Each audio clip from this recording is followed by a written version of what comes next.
Hi எல்லாருக்கும் வணக்கம். இன்றைக்கி இந்த வீடியோவில் அரிசியே சேர்க்காத ஹை ப்ரோட்டீன் இட்லி ரெசிபி தான் பார்க்க போகிறோம்.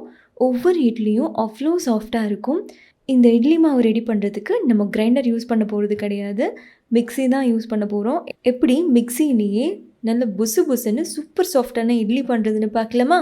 பார்லேயும் கடலைப்பருப்பும் வச்சு ஒரு இட்லி எப்படி பண்ணுறதுன்னு பார்க்கலாமா? அதுக்கு ஒரு பவுலில் 1 கிளாஸ் அளவுக்கு நான் இன்றைக்கி பார்லி எடுத்துருக்கிறேன். ஒரு பவுலில் சேர்த்துடலாம். அதே கிளாஸில் 1 கிளாஸ் அளவுக்கு கடலைப்பருப்பு சேர்த்துக்கோங்க. அதே கிளாஸில் 1/2 கிளாஸ் அளவுக்கு உளுந்தம்பருப்பு சேர்த்துக்கோங்க. 1/2 கிளாஸ்க்கும் கொஞ்சம் ஜாஸ்தியாக இருக்கணும். 1/2 கிளாஸ் ப்ளஸ் 1 ஸ்பூன் அளவுக்கு.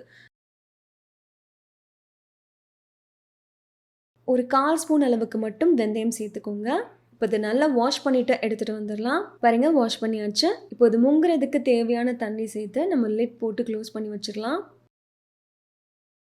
இது ஒரு 8லேருந்து 9 மணி நேரத்துக்கு கண்டிப்பாக ஊறணும். பாருங்கள், நல்லா ஊறி வந்திருக்கு. இப்போ இந்த தண்ணியை நம்ம ஃபில்டர் பண்ணிக்கலாம். இது ஒரு மிக்ஸி ஜாருக்கு சேர்த்துக்கோங்க. நம்ம இட்லி தான் பண்ண போகிறோம், அதனால நம்ம ரொம்ப ஃபைன் பேஸ்ட்டாகவும் அரைச்சிடக்கூடாது, நல்லா இருக்காது. தோசைக்கு தான் நம்ம நல்லா ஃபைனாக அரைக்கணும். இட்லி செய்கிறப்போ லைட்டாக கொரன்னு ஒரு டெக்ஸ்சரில் இருக்கணும். இப்போ இந்த மாவுக்கு தேவையான உப்பு சேர்த்துக்கோங்க. உப்பு சேர்த்துட்டு நல்லா கைவிட்டு இந்த மாதிரி நல்லா மிக்ஸ் பண்ணிக்கோங்க.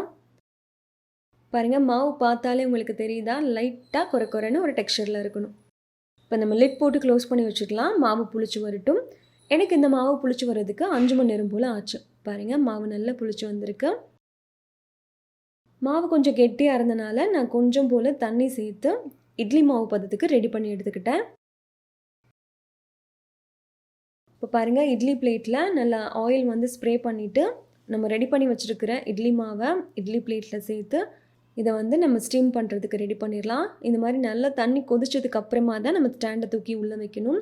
10லேருந்து 12 நிமிஷத்துக்கு குக் பண்ணி எடுத்திங்கன்னா நம்மளோட இட்லி சூப்பராக ரெடி ஆயிரும். பாருங்கள், இப்போ இது கொஞ்சம் ஆறட்டும். ஆறினதுக்கு அப்புறமா நம்ம எடுத்துக்கலாம். பாருங்கள், நல்லா ஆறிடுச்சு. நல்லா சூடாக சாப்பிடும்போது சாஃப்டாக இருந்துச்சு. கொஞ்சம் ஆற விட்டு சாப்பிட்டிங்கன்னா லைட்டாக ஹார்டாக இருக்கிற மாதிரி இருக்குது. அப்படியே சுட சுட சட்னி ஊற்றி சாப்பிட்டிங்கன்னா சூப்பர் டேஸ்ட்டில் இருக்கும். கொஞ்சம் ஆறினதுக்கப்புறமா லைட்டாக ஹார்டாக இருக்கிற மாதிரி இருக்குது, அதை மட்டும் பார்த்துக்கோங்க. ஒரு நிமிஷம், நிறைய பேர் என்னோடய ஹைட்டுக்கு எவ்வளோ வெயிட் இருக்கணும் அப்படின்னு கேட்குறீங்க. அதுக்காகவே நாங்கள் ஒரு ஆப் டெவலப் பண்ணியிருக்கிறோம். ஆப்போட பேர் மெஷர் வெல். இந்த வீடியோவுக்கு கீழே டிஸ்கிரிப்ஷனில் அந்த ஆப்போட லிங்க் இருக்குது. ஃபஸ்ட்டு கமெண்டில் உங்களுக்கு பின்னும் பண்ணுறோம், செக் பண்ணி பார்த்துக்கோங்க. பாசிப்பருப்பு வச்சு ஒரு சூப்பர் சாஃப்டான இட்லி எப்படி பண்ணுதுன்னு பார்க்கலாமா? அதுக்கு 1 கிளாஸ் அளவுக்கு பாசிப்பருப்பு எடுத்துக்கோங்க. அதை ஒரு பவுலில் சேர்த்துடலாம். அதே கிளாஸில் 1/4 கிளாஸ்க்கும் கொஞ்சம் ஜாஸ்தியாக, அதாவது 1 ஸ்பூன் அளவுக்கு, 1/4 கிளாஸ் ப்ளஸ் 1 ஸ்பூன் அப்படி வச்சுக்கோங்களேன், உளுந்தம்பருப்பு சேர்த்துக்கோங்க. 1/4 ஸ்பூன் அளவுக்கு மட்டும் வெந்தயம் சேர்த்துக்கோங்க. இப்போ பாருங்கள், நல்லா வாஷ் பண்ணிவிட்டு எடுத்துகிட்டு வந்தாச்சு. இது ஒரு 3லேருந்து 4 மணி நேரத்துக்கு மட்டும் ஊறினா போதும். ஓவர் நைட் ஊற வைக்க வேணாம். நான் 4 மணி நேரத்துக்கு ஊற விட்டு எடுத்திருந்தேன். இப்போ பாருங்கள், 4 மணி நேரத்துக்கு நல்லா ஊறி வந்திருக்கு. இப்போ இந்த தண்ணியை நம்ம ஃபில்டர் பண்ணி இது ஒரு மிக்ஸி ஜாருக்கு நம்ம சேர்த்துடலாம். இப்போ அரைக்க தேவையான அளவுக்கு தண்ணி சேர்த்துக்கோங்க. ரொம்ப ஃபைனாக அரைக்காமல் கொரன்னு அரைச்சி இது ஒரு பவுலுக்கு நம்ம ட்ரான்ஸ்ஃபர் பண்ணிக்கலாம். பாருங்கள், மாவு இந்த அளவுக்கு கொரன்னு தான் அரைக்கணும், ரொம்ப ஃபைனாக அரைக்கக்கூடாது. நம்ம இட்லிக்குன்னு அரைக்கும் போது மாவு லைட்டாக கொரன்னு தான் இருக்கணும். இந்த மாவுக்கு தேவையான உப்பு சேர்த்து உங்கள் கை விட்டு நல்லா இந்த மாதிரி கலந்து விட்டுக்கோங்க. இப்போ நம்ம லிட் போட்டு க்ளோஸ் பண்ணிடலாம். இந்த மாவு எனக்கு புளிச்சு வர்றதுக்கு ஒரு 7 மணி நேரம் போல் ஆச்சு. பாருங்கள், மாவு புளிச்சு வந்துருச்சு. நல்லா கலந்ததுக்கப்புறமா நம்ம இட்லி ரெடி பண்ண ஸ்டார்ட் பண்ணிடலாம். இட்லி பிளேட்டில் இந்த மாதிரி எண்ணெய் ஸ்ப்ரே பண்ணி விட்டுக்கோங்க, ஸ்ப்ரே பாட்டில் வச்சு.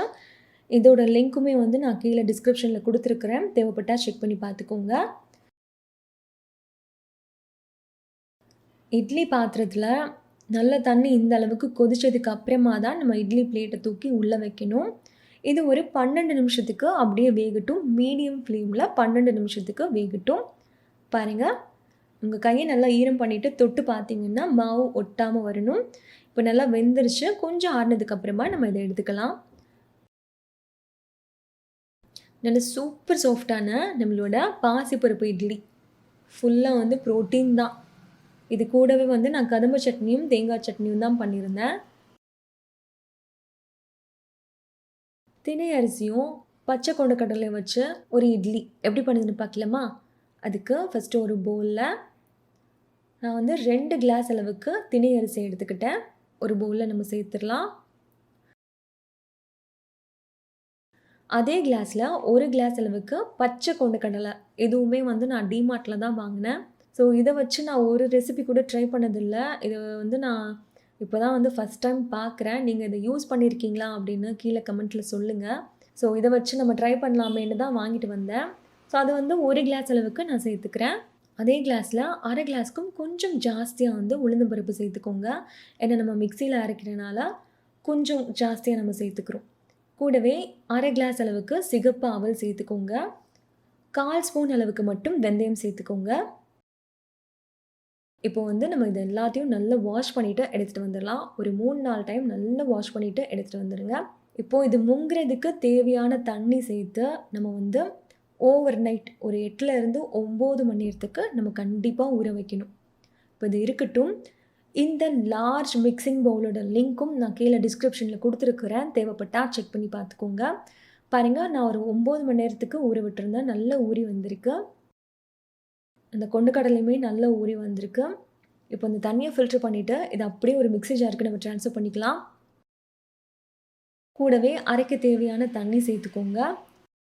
நம்ம இட்லிக்கு அரைக்கிறனால ரொம்ப ஃபைனாக அரைக்கக்கூடாது. லைட்டாக கொரன்னு ஒரு டெக்ஸ்சரில் தான் இருக்கணும். பாருங்கள், லைட்டாக கொரன்னு இருக்கணும் இந்த அளவில். இப்போது இந்த மாவுக்கு தேவையான உப்பு சேர்த்துக்கோங்க. சேர்த்துட்டு உங்கள் கை விட்டு நல்லா மிக்ஸ் பண்ணி விட்டுக்கோங்க. நல்லா கலந்ததுக்கப்புறமா இது ஒரு லிட் போட்டு க்ளோஸ் பண்ணி வச்சிடலாம். இப்போ இந்த மாவு நல்லா புளிச்சு வரட்டும். எனக்கு இந்த மாவு புளிச்சு வர்றதுக்கு 4 மணி நேரம் தான் ஆச்சு. சீக்கிரமாகவே புளிச்சு வந்துருச்சு. பாருங்கள், 4 மணி நேரத்துலேயே நல்லா புளிச்சு வந்துருச்சு. ஸோ நம்ம இப்போ நல்லா கலந்து விட்டுக்கலாம். கலந்ததுக்கப்புறமா ஒரு இட்லி பிளேட்டில் ஆயில் ஸ்ப்ரே பாட்டில் வச்சு நல்லா ஸ்ப்ரே பண்ணி விட்டுக்கோங்க. ஸ்ப்ரே பண்ணிவிட்டு நம்ம ரெடி பண்ண இட்லி மாவை இதில் சேர்த்துடலாம். இட்லி பாத்திரத்தில் தண்ணி நல்லா கொதிச்சிட்ருக்கு. நம்ம இட்லி பிளேட்டை தூக்கி உள்ளே வச்சிடலாம். ஒரு 12லேருந்து 13 நிமிஷத்துக்கு மீடியம் ஃப்ளேமில் விட்டு குக் பண்ணி எடுத்திங்கன்னா இட்லி வந்து நல்லா வெந்துடும். உங்கள் கையை நல்லா ஈரம் பண்ணிவிட்டு தொட்டு பாருங்கள். மாவு ஒட்டாமல் வருது. இட்லி வெந்துருச்சு. இது கொஞ்சம் ஆறினதுக்கப்புறமா நம்ம எடுத்துக்கலாம். இட்லி வந்து ஓரளவுக்கு ஆறிடுச்சு. எந்த அளவுக்கு நல்ல புசு புசுன்னு சூப்பர் சாஃப்டாக இருக்குது பாருங்களேன். நீங்கள் இந்த பச்சை கொண்டக்கடலை யூஸ் பண்ணியிருக்கீங்களான்னு கீழே கமெண்ட்டில் சொல்லுங்கள். இந்த பச்சை கொண்டக்கடலை வச்சு வேறு ஏதாச்சும் ரெசிபியும் நான் ட்ரை பண்ணுறேன். அன்றைக்கி வந்து என் பையனுக்கு பிடிச்ச ரெட் சட்னி தான் பண்ணியிருந்தேன். ஒரு நிமிஷம். நீங்கள் ஏதாச்சும் லாங்குவேஜ் கற்றுக்கிற இன்ட்ரெஸ்ட் இருந்தால் லாங்குவேஜ் கற்றுக்கிறதுக்காகவே நாங்கள் ஃப்ரீ ஆப்பும் டெவலப் பண்ணியிருக்கிறோம். ஆண்ட்ராய்டுக்கும் இருக்குது, ஆப்பிளுக்கும் இருக்குது. ரெண்டுத்துக்கும் லிங்க் வந்து இந்த வீடியோக்கு கீழே டிஸ்கிரிப்ஷனில் கொடுத்துருக்குறேன். உங்களுக்கு லாங்குவேஜ் கற்றுக்கிறதுல இன்ட்ரெஸ்ட் இருந்தால் கண்டிப்பாக செக் பண்ணி பாருங்கள். இந்த ரெசிபீஸ் உங்களுக்கு பிடிச்சிருந்தால் லைக் பண்ணுங்கள், ஷேர் பண்ணுங்கள். கோகிலா கிச்சன் சேனலுக்கு சப்ஸ்கிரைப் பண்ணுங்கள். நன்றி, வணக்கம்.